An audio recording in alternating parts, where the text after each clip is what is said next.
Pada zaman dahulu di Jawa Barat, hiduplah seorang putri raja yang bernama Dayang Sumbi. Ia mempunyai seorang anak laki-laki yang bernama Sangkuriang.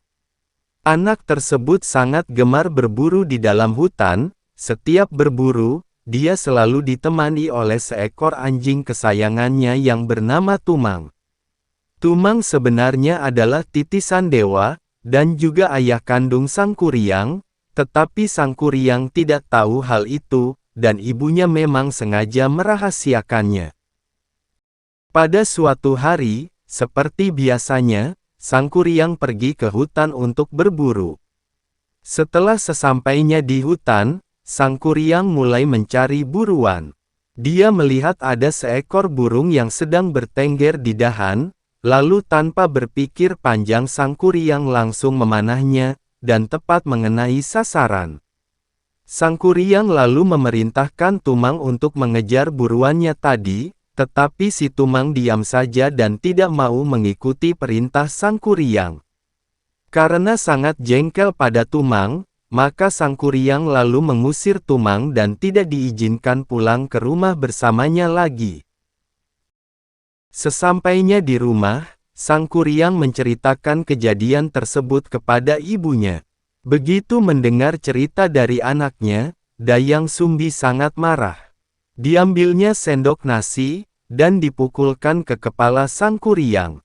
Karena merasa kecewa dengan perlakuan ibunya, maka Sangkuriang memutuskan untuk pergi mengembara, dan meninggalkan rumahnya. Setelah kejadian itu, Dayang Sumbi sangat menyesali perbuatannya. Ia berdoa setiap hari, dan meminta agar suatu hari dapat bertemu dengan anaknya kembali.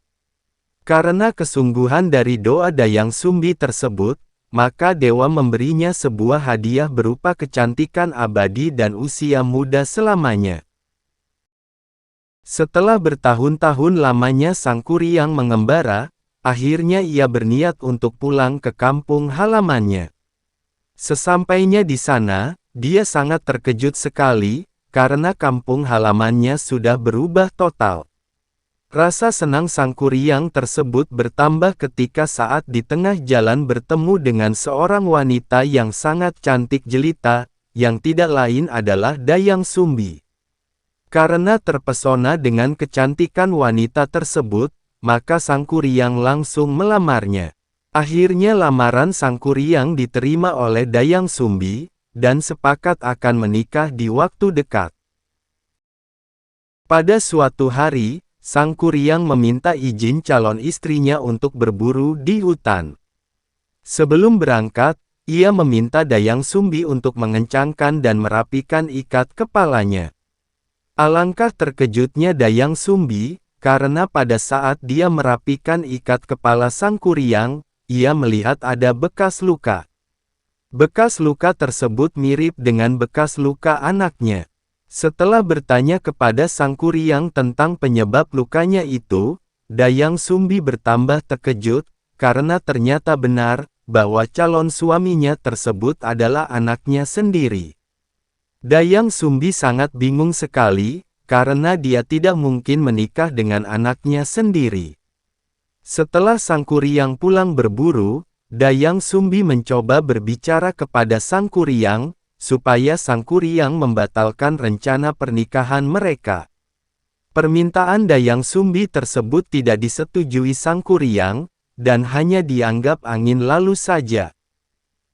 Setiap hari Dayang Sumbi berpikir, bagaimana cara agar pernikahan mereka tidak pernah terjadi. Setelah berpikir keras, akhirnya Dayang Sumbi menemukan cara terbaik. Dia mengajukan 2 buah syarat kepada Sangkuriang. Apabila Sangkuriang dapat memenuhi kedua syarat tersebut, maka Dayang Sumbi mau dijadikan istri. Tetapi sebaliknya, jika gagal maka pernikahan itu akan dibatalkan. Syarat yang pertama, Dayang Sumbi ingin supaya Sungai Citarum dibendung. Dan yang kedua adalah, meminta Sangkuriang untuk membuat sampan yang sangat besar untuk menyeberang sungai. Kedua syarat itu harus diselesaikan sebelum fajar menyingsing. Sang Kuryang menyanggupi kedua permintaan Dayang Sumbi tersebut, dan berjanji akan menyelesaikannya sebelum fajar menyingsing. Dengan kesaktian yang dimilikinya, Sang Kuryang lalu mengerahkan teman-temannya dari bangsa jin untuk membantu menyelesaikan tugasnya tersebut.